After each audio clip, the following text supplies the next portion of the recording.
Welcome back to another episode of the Know Your Power podcast. I'm your host, Kendall Aaliyah. And I'm Julia Renee.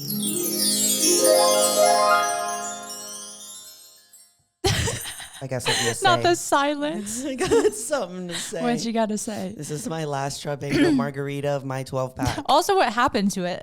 I don't know. Like, it's all dented. Like, they're dented on the top, and, like, it's wobbly. Like, it doesn't... That bothers me. Yeah, but that's so okay. It didn't look aesthetic in my fridge, and it really bothered me.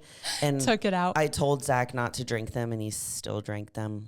Time to order some more. Are they sold out? Like, I don't know how energy drinks I literally had somebody, because they listened to the podcast. So, like, I tried to order them and I couldn't. I was like, we're already sold out because they said they were going to not have them. And then they lied to our faces. And so someone sent me like a screenshot and says that they have them on their app. And I'm like, since when do supplement companies have apps? Wait. You get the app just for it. Buff Chick has an app. Oh, they do. See, okay. So there you go. That makes sense. I was about to say something, now I forget. Oh, intro. I'm already in the works of making like a proper intro for us. So I don't know if it'll work by the time this one comes out, but if you just saw the new intro, how exciting. I'll be sending it to you to see if you like approve of it. But we have so many videos. Exactly what you said, where it's like some of our like really funny clips and also just like some empowering things where we're like, you got this. So yeah, it's just going to be. That. So is it only going to be though for the audio, or did you also make? No, it's the video. That's what's taking so long. And so with the video, is it just, what do they see like on YouTube? So far, like it's mostly clips like this. Oh, okay. Yeah. Does it look crappy though because of? I'm working on it. Oh, not for you. You wouldn't make it look crappy. I was wondering if it was like, oh wait, is it like you know how when you do like YouTube intros, like the one, I know you have a new one that you did for your personal YouTube where it's like, it shows like footage of like training and stuff like that. I didn't know if we were doing. I could include that too. Doing like that stuff like from our YouTube channel of us separately so that it actually I'll do both. That's a good idea. I'll add like B-roll in with us talking and stuff. I've been going through, also my brother claims there's like this AI thing that could just do it for me, like separate all of our best clips, but I don't know how to. AI confuses me. I've tried it before because I was like, maybe my clip is like bumping up against. Oh, no. This is also the clip that you gave me. It's really cute. And I wear it every day. Oh, I'm glad. There's not a single day that goes by. And for some reason, I just won't buy more. I'm like, this is my one clip. I think that one's from Altered State, but Target also has like really big ones that I've seen. So keep an eye out at Target. I'm so excited about that. So tell me when you. Nice. When you and then also again, you need to check the Instagram, or we'll update you next video.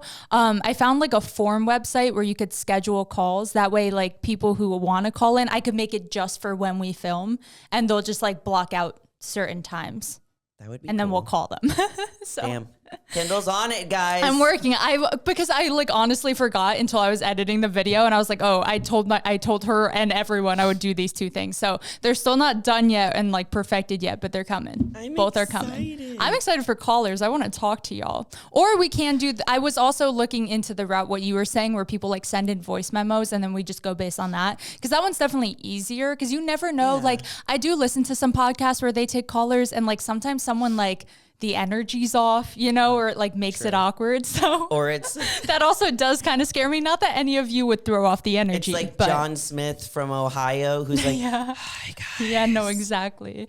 No offense to Ohio. I know we really went in on him. Went in on Ohio. Someone commented on the YouTube channel, and they were like, "Oh my God, I'm from Ohio." I was like, "I apologize I'm so deeply." Sorry.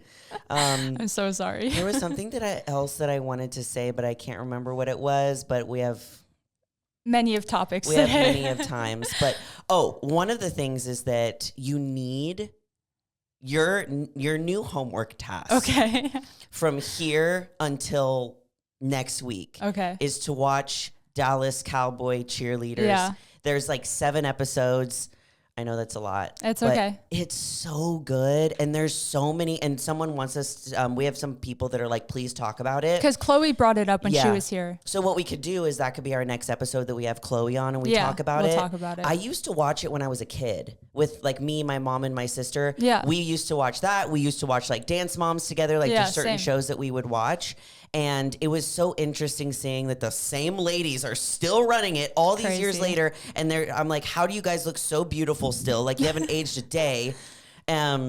I was gonna be one of them. Like, in my head as a little girl, when I did watch it, I was like, that is all I want to be. Yeah. I think they would rip my body apart. I mean, when they do the little, like, that kick, I literally was watching it, and I put it on all hour. Like, anytime that I wasn't doing anything, I was watching it because I was just so... That's going to be me this week. It was so good. And I was yelling at Zach, holding my phone. How do they do this when they would do the leg thing and they split their vagina open at the end? They jump and they split on the ground. And I'm like, people are like looking at them as if... And I think this is what I learned by watching it. They're looking at them as if like, oh, there's these just pretty girls that are doing the dancey dance. And I'm like, literally never in my life. I feel like dancers make dancing and cheerleaders make cheering so easy. Yeah. I was a cheerleader, like a competitive cheerleader, like when I was 5, 6, 7, like that age range. And even then, like it was just a little glimpse of to why I quit. I threw up every single competition, like before going on from stage fright and then getting off because you're that winded and like trying to catch your breath. And like cheerleading is no joke. Yeah. And then you're also doing it and you have to look like you're not in pain. It's like me putting it into bodybuilder sense so that we can all understand, you know, let's dumb it down for us bodybuilder. No, I'm just kidding. But it would be like me going to the gym and not making, like doing the hardest leg day ever and not making a face. You know how many faces I make? This is why I need all this Botox. I'm great at not making faces. No, yeah, Kendall literally will be in absolute pain. And I think you won't tell. That's maybe why you were a dancer. And you wouldn't, I'm like, is this even hard for you? I can't tell. And she's like, no, it's really hard. And I'm like, you know, now that I'm thinking of it, maybe I was trained really young to not show the pain. Yeah, because it would always, first off, cheerleading coaches, some of them are real toxic. Like I have so many stories from my childhood of like, really, like you should not be around children and coaching them at all. Like some of these people treated us so terribly. But that's one thing we were always yelled at for was like smiling, look like you're having fun, even though you're suffering. So now when I'm in the gym and I'm struggling, I'll like smile before anything else. It's just like a trauma response. Like, literally. That's why it's so hard to like show my workouts on camera because I feel like it looks like I'm not trying. Yeah. So when I am like lifting light-ish, I don't want people assuming like, oh, why is she not even going heavy? And I'm like, this is heavy for me. Yeah. I just don't look like it. I just don't. And then me, it's sometimes like, I just make faces so much. And I had someone, it was a compliment. I had someone comment and was like, I love seeing your workout videos when you do it because you're not like afraid to like look ugly. And I'm like, thank you. Well, you're one of those people that like you could make an ugly face and you're still pretty. So like it's fine. I mean, it's questionable. When I make an ugly face, you're like clicking off the video. You're like, it's so fun. Okay, the most important part of this entire video is our what the fuck is at the gym segment, because I got a text from Julia and I need the story because I didn't want to ask questions. Okay, I held out for y'all so that we could hear it together, but I need to hear this story. This was the most embarrassing thing I'm ready to ever happen to me. Probably ever, actually. Not even just at the gym, but ever. And nobody knew. Except for That's now. Where I'm confusing. All of our followers, subscribers, everybody knows. So it had been one of those days. It was a Thursday. And it was the day. The Wednesdays are my lowest calorie day because they're my quote unquote rest days where I don't like train, but I just do cardio. So Wednesday nights, Wednesdays, I'm always exhausted into Thursdays because usually I drop weight. And when you drop weight, like you can feel it. I was at the gym that Thursday and I was literally walking around as if like I wasn't in my own body. Like I had my headphones in. I didn't know anyone else was there. Like I was that foggy from just being like overly worked and tired and hungry and everything. So I finished my workout. You guys know how much I sweat when I train, especially since my gym is outside. So I already had like stains all over my bra. I had stains on my like shorts, which were like mixed color. Okay, I was gonna say, what color were you wearing? Because this plays a role.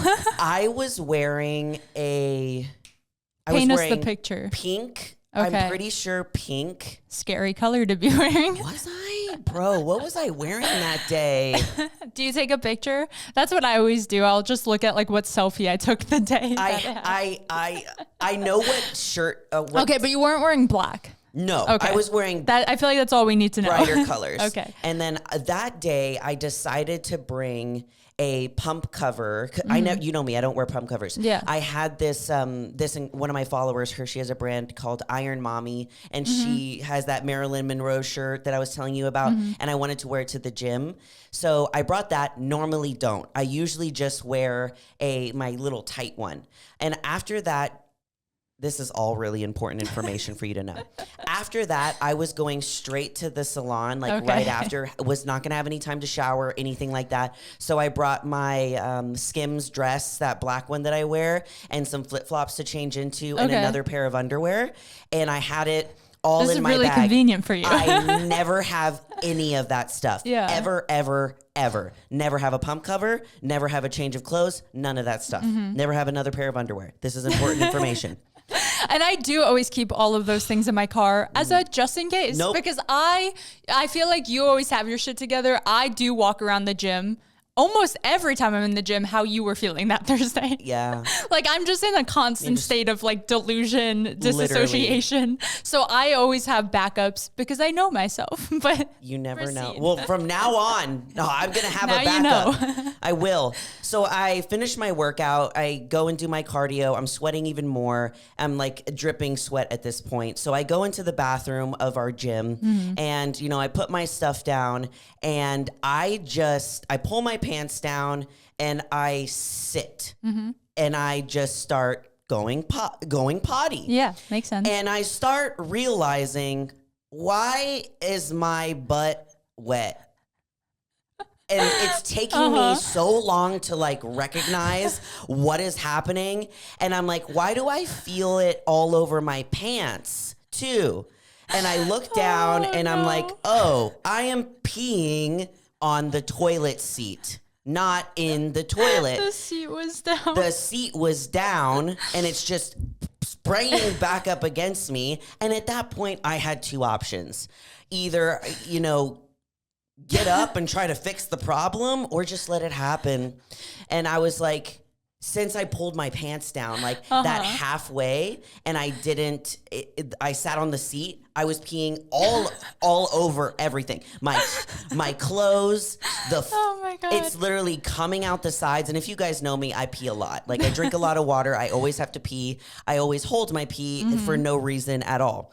So I just walk in, sit, and I'm like, this is happening. So I just continue to pee all over the floor and all over myself. So you gave me a glimpse as to what happened. So I had called my mom, of course, and filled her in. I was like, she's going to hear it on the pod anyway. Bad. She goes, why didn't she stop? And I said, I don't know. Like I said. Did you try and you just couldn't? I hold my pee. Yeah. And I went on the Stairmaster, and usually after the Stairmaster, that's when I like go pee. Because if I will go pee 3 times during like the gym. Yeah. One before, one in the middle, and one after. You make me feel so dehydrated. The amount of water that I think I expel, like even when I'm doing a water fill up for like a show, I have to drink even more water than the average person because I just can't hold it.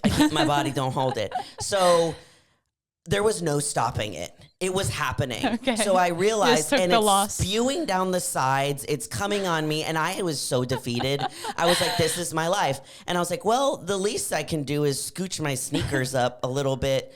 And then now I'm scooch my sneakers up and I'm just like this. And I'm like, at least my sneakers won't get wet. I have 2 follow-up comments / questions. One, for the people who don't know, because I don't know why you would. The gym that she goes to is like also like a... what's it called? Like unisex bathroom? Yes. So there's guys and girls in there. Yep. Like, I feel like this is like one of those things where like, at least there's like one girl in this bathroom, but there is potentially men right outside the door, which I think adds a layer. Number 2, do like the doors go, because I literally can't remember, all the way down? Like, are you in your own room? Thank God. Okay. You're in your... Imagine it splashes. It's in like a almost... You know those like fancy porta potty type of things? It's kind of like that, but it's air conditioned and everything. Yeah. Like the universe was looking out for me. Yeah, because if those were like those half door stalls from like high school, I was would not have worked. Okay, good. So after I finish and I'm like, all right, well, this is my life now. I'm like, okay. And it's a really small stall. I'm like, okay, so let me finagle. I'm standing in there sweating because I just worked out, covered in pee. I need to get somehow my shoes off and my pants off and my underwear off. And then now I'm just like, I finally get it on. I swivel it down, get my shoes off, try to step around the puddle that's on the floor. And I'm in the corner, like backed up against the wall. Yeah. And I'm like, all right, I'm wearing just a bra covered in sweat and I have no underwear or shorts on. And I'm just standing in my socks. So this is a beautiful picture. Literally, did you have your gym bag with you? My gym bag was in there with me. Hopefully not on the floor. It was on the floor, but it was in the corner, and it didn't. Good. When I peed, it went down the. It went in the sides. Because truly, these stalls are really small. They're really I've tried to get changed in one of them. It's hard. You're hitting stuff on It was not good. So I was like, all right, what do we do? Thank God that I booked that appointment to get my extensions fixed after that, because I literally don't know what I would have done.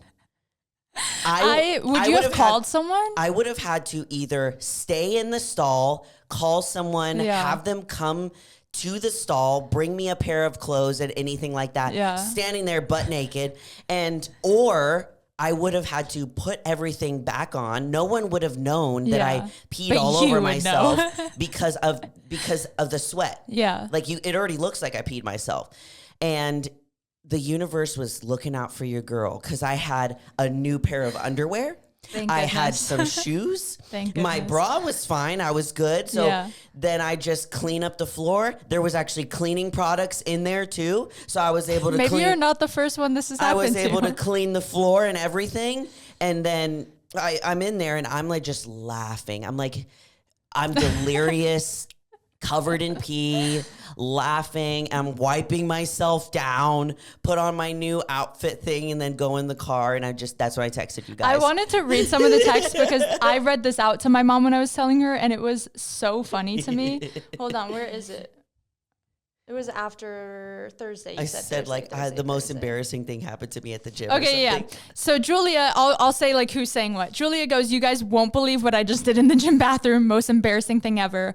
Chloe said, check out your ass, which like not that embarrassing. Yeah. You go, but no one saw, so it's okay. No, try and guess. And then Chloe said, rut-row, tooted with like the little like embarrassed face. I was at a client, like I was training a client, and I was literally like, hold on, I need to reply to a text. Like I had to be invested. And I said, oh no. And Julia said, nope. And I said, did you walk out naked? Like I thought maybe. I was almost about to.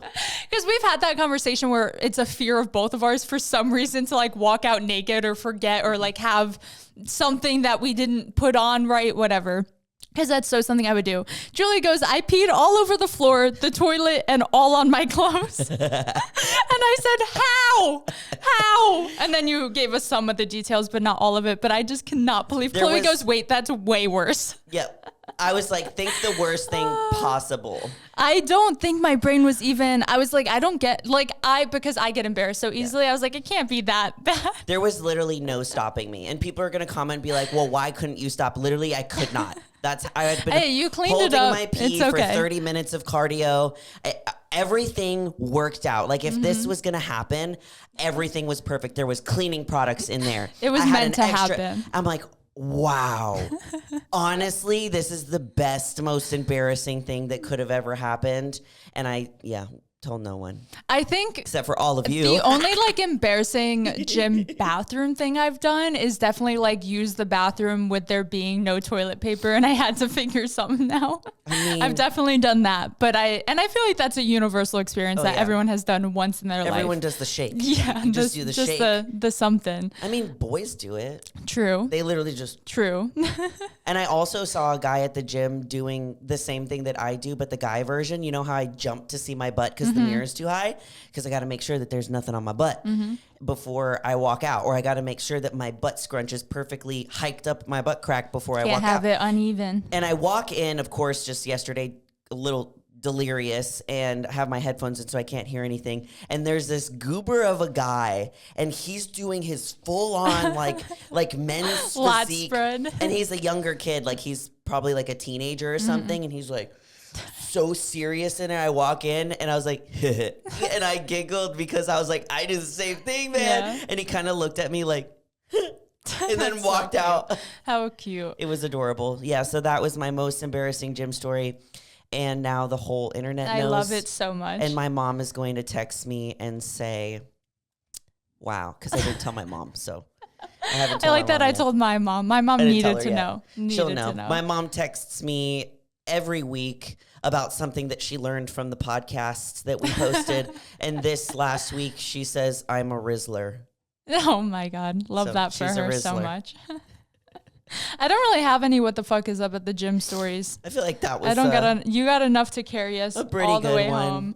Okay, let's talk about this TikTok. This is the one that Chloe had sent us, right? Or she sent us the comments on. I want to hear your take first, personally, because I think we might have different takes. The last time I watched it was last week when we saw it. So the video. Should I play it right now? Oh yeah. Why not? Let's play it into the mic. I got a text from a very high body fat individual last night. Water is wet, sky is blue. I'm just saying facts. And he says, he's like a week in working with me. Can I have ice cream tonight? And I'm like, you're so high body fat. But that's my first thought. I have 90 ways I want to respond already.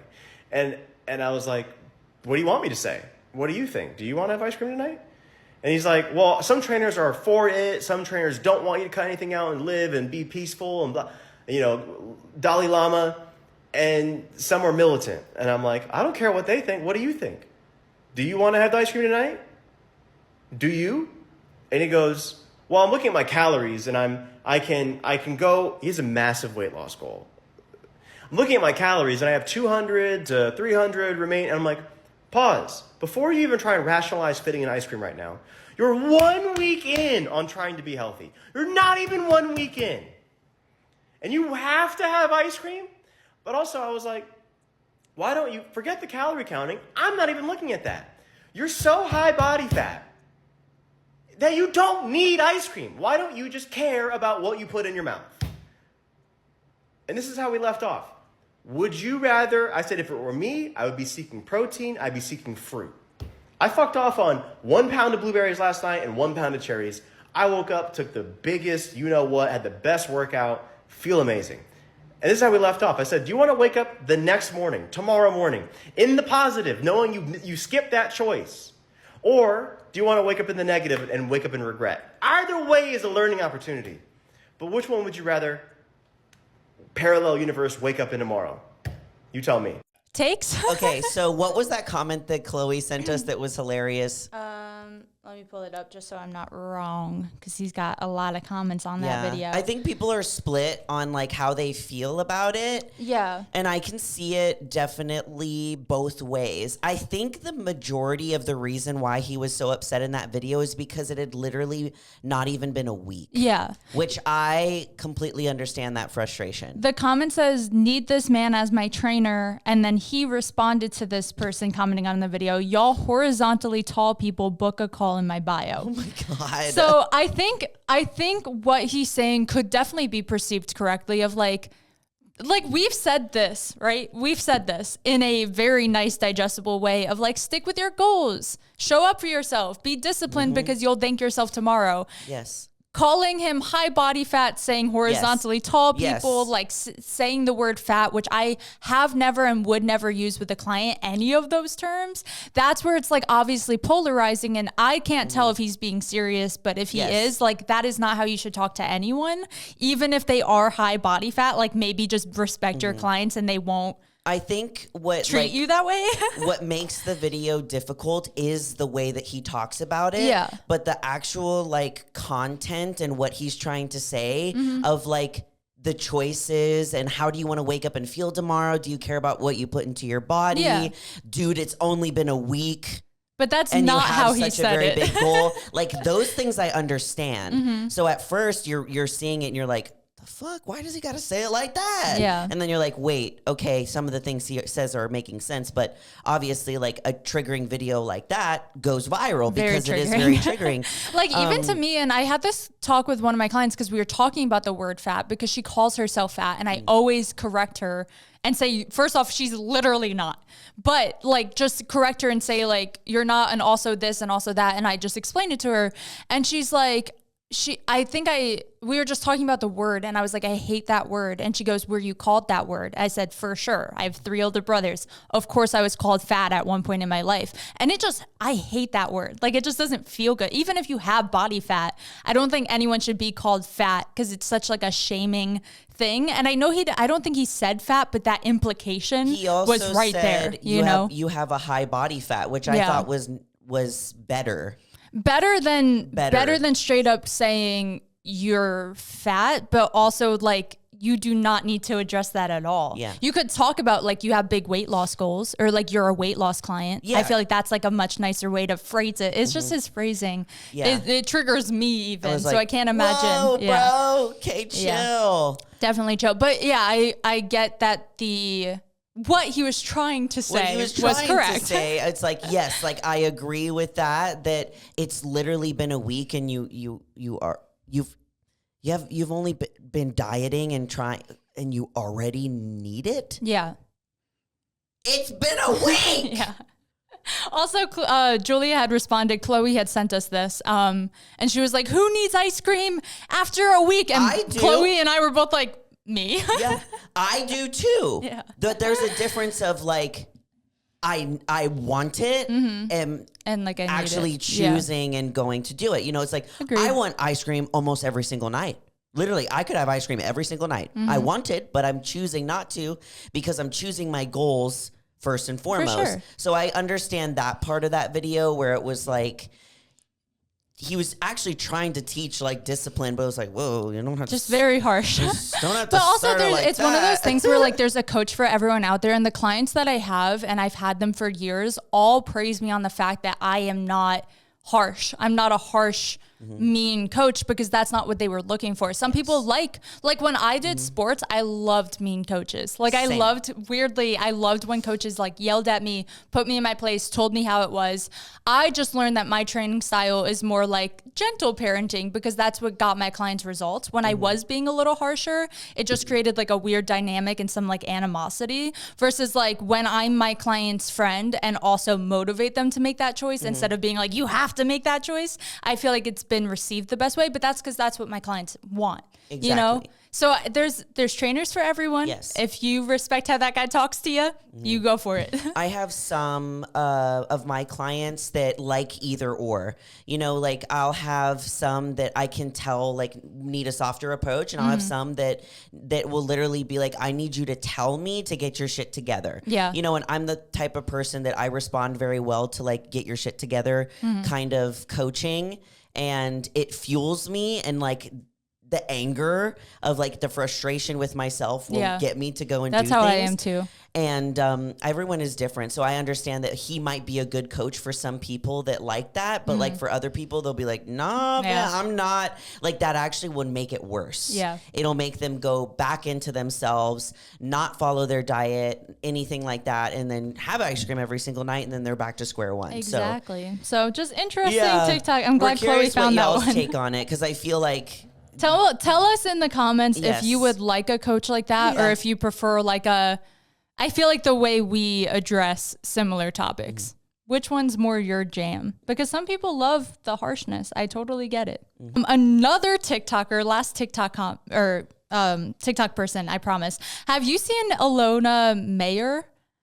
Oh my God, you would love her. Okay, I'm going to have to pull up her TikTok too. Or I'll explain some of them and I'll show you her after. So she is in the Olympics for rugby, women's rugby. So like built buff girl. Her. I'm sure you have. Yeah. I think she is so funny and she is single-handedly making me enjoy like the behind the scenes of the Olympics. So just as an example, please go check out her TikTok if you haven't already. She's a comedic genius. 2 examples maybe like really laugh. One is they're like at this Olympic village, right? And she like, again, actually, no, not important to this one. She like sits down with like her meal and she's like, a guy just talked to me in line. She was like, he told me I was holding up the line and to move forward. So our wedding colors are going to be purple and red. That's so cute. But like she's just treating the Olympic Village like Love Island. Yes. And I think it's so funny. And like another really viral one she did is like they have, I think Skims is like an official partner with the Olympics this year, where they designed a lot of like the bodysuits and like loungewear for all the US athletes. And they have this room for the US athletes where it's like a bunch of mannequins with the outfits, and I think you like pick it out or like get the bag with all the stuff in it. Damn. Very cool. But anyway, the mannequins are traditional mannequins, like very thin. And she's just, again, buff girl standing in front of it. And she goes, I can't believe they use my perfect body type for these mannequins because I am just so petite. Is she actually saying this? Like Yes. she's okay. No, she's so It's funny. even I'll pull funnier. up one. I'll pull up just like a single one to show you. Just so good. And I love seeing like Olympic athletes just like have fun, because another topic we're going to talk about a little bit is just like the more normalcy that the Olympics are bringing this year, that like these athletes are just people that like trained really freaking hard or are really freaking gifted in what they do. I've been seeing a lot of videos about like the representation in sizes and shapes at the too. Olympics, and showing like girls in different categories. Yep. And I'm pretty sure that she popped up into one of them because it was rugby, right? And then someone who also does, I can't remember what it was, but it was really cool to see like all these different shapes and sizes and women, different heights, like they're all doing, and they're at the top elite level of what they do, which it's is also so cool. really cool. Like I'm so obsessed with gymnastics because I was a gymnast at a young age. So like I know everything about all the girls on our team and everything and whatever. And we're like kind of making history for the United States of this being like the most also diverse race group of gymnasts we've ever had, which is just so cool to see. And it's like a very proud moment, I think, for the entire any of US. it yet, but oh I my really God, it's want all to. I've been doing. My screen time is so high. I don't even know where to watch it. Peacock? Okay. If you don't have a login, I'll send you mine. Send It's me very yours. worth watching. Okay, I'm just going to pull up like a few of her random videos so you can get Alona's vibe. She's trying to do the pose. I just love her. I'm obsessed with her. She's my favorite thing to ever come out of the Olympics. I think that that's what's really, I mean, that is what's really cool about social media, is that you can see the behind the scenes of stuff that you would never been able to see forevers ago. Yeah. Like, I mean, back, like let's say like the 80s or something, the 80s, the Olympics, you would never get to see what that room looks like unless At you were all. there. Yeah. You would never get to see like the things that they get unless you were there. But now it's so easily accessible. And I think that's why people like her, is because she's sharing like the behind the scenes, and that she's just she's the literal best in the world, but she's also just a little That too, goober. like gymnastics team finals were yesterday. This should not be a spoiler by the time this comes out. The U.S. won, which is huge and also expected because I'm obsessed with all of them. And as soon as they won gold, like it was just announced, like Suni Lee, who's one of the gymnasts, goes up to Simone Biles, who you probably know, and they're planning TikToks. Like on live TV, they're like, we need to do the one where we like bite the metal to like the crunch. Like they were fully planning it That's immediately. so And I'm like, cute. it's such a good reminder that these are just like college girls that like happen to be really, really good at a sport. that like dedicated their entire life to doing this thing. Exactly. So another thing with the Olympics and also like some other sports that I want to talk about on like a slightly more serious note. And a lot of this, I think a big catalyst for this was Simone Biles, who is a USA gymnast. You should know who she is if you don't. Where you been living? Anyway, one of the best in the world. They just did a docuseries on her on Netflix that I watched. It's called like Simone Biles Rising. Yeah. And it covers like her journey to the Tokyo Olympics. So just for some context for those who don't follow gymnastics, she qualified for one Olympics. She went, she won, she dominated. Tokyo was the 2020-2021 Olympics where there was like no crowd. It was COVID times, very like odd. And she did one event and then pulled out. And she got medically dispatched on the preface of mental health. Wow. So that was like the first time I think any Olympian has ever been like mental health step down from competing, because obviously they work for this moment their entire life. That is not an easy decision. And like the documentary kind of covers that and also covers people's extremely negative reactions to her pulling out, because she was like, I wish I broke my ankle. I wish you could have seen an injury, because that's easier for the world to take in than them just being like, oh, she's being X, Y, and Z. She's not You're trying just hard enough. Sad. Exactly. So it was like this huge discussion that started when this happened, and now with the doc coming out around like these athletes and the pressure they're under. And she had like a lot of trauma. There's a lot of like USA Gymnastics history with trauma that I won't even bring up because that's its own can of worms. But she was really open about it, and also so open in the doc that like therapy is her best friend. She's like, I still see my therapist every week. Like, I do not miss our calls. And like, she has helped me so much. And that therapist is a huge reason why she's able to go back and compete now in Paris this year. And it was just this really big discussion. And then I don't know if she inspired other people or if they were just coming forward anyway. A bunch of swimmers in the Olympics have shared their story and battles with mental health now. And a few really big NFL players. And now, like, as of this month, they're starting a new campaign, which is called Athletes' Minds Matter, where they're trying to create just better systems for these young athletes getting into these professional sports so that they don't experience such insane burnout, depression, anxiety, like all of these things that obviously come in, like you even know from bodybuilding, like any professional sport, any sport where you're taking it to that level is going to be detrimental on the mental health. And I'm, again, with the whole like seeing the behind the scenes now and people sharing more on social media, I think is so good because it's humanizing all these athletes and making you go, oh, I would also be shitting my pants if I was in their situation. Yes. You know what I mean? Because you're thinking of them as like way up here and that this is just what you do. You can't have any feelings or emotions about it, you know?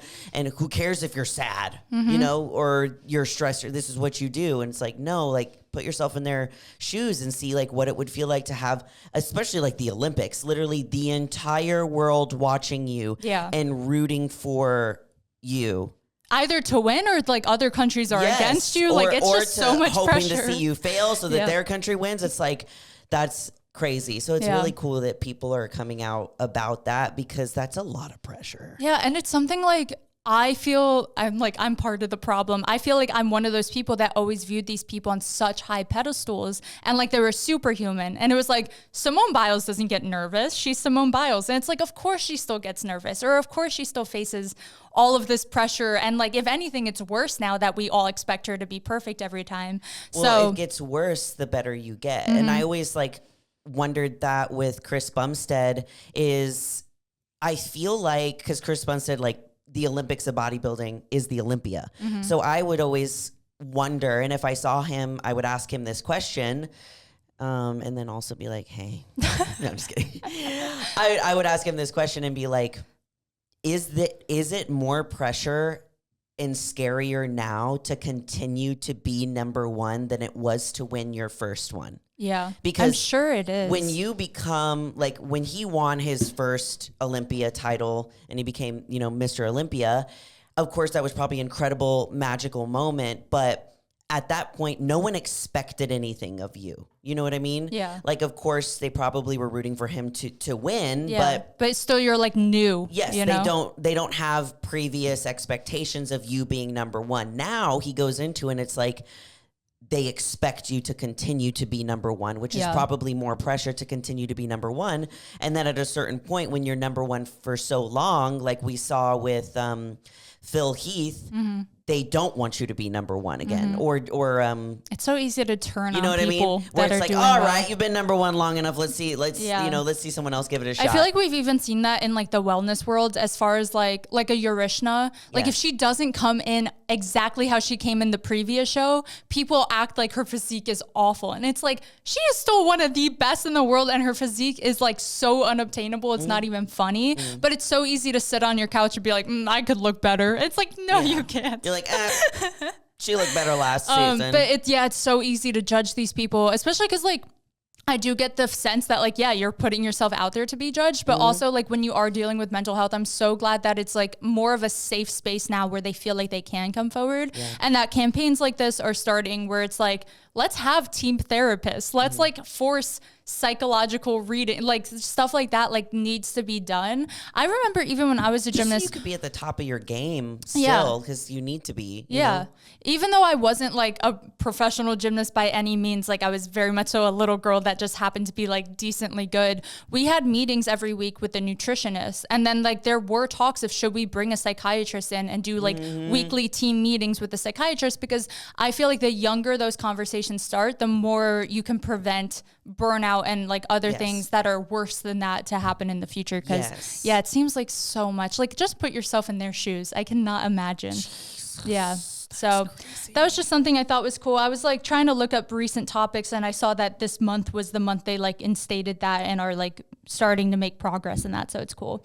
Do you want to save gym hair? Let's save it. Okay. Kendall, something to look forward to for next week. Kendall has a whole thing on what your gym hair says about you. I'm excited. I can add even more. She's so good to that. So every time we do it, my hidden talent, you nail it. People are like, yeah, so good. I always get really nervous that I'm stereotyping like too hard, but they're always like, oh, that's so me. I'm like, thank God. I thought it was coming for people. I'm the one that's like, you have 7-day dirty hair. I need to add in greasy hair because that's also me. Ball. My hair is so dirty right now. I do have slicked back bun. I'm going to add the fact that you might have just not showered this week. You might have just not showered. Anyway, that's all. All right, y'all. Well, we will see you in the next episode. And as always, we love you all so much, and you're more powerful than you think. Bye.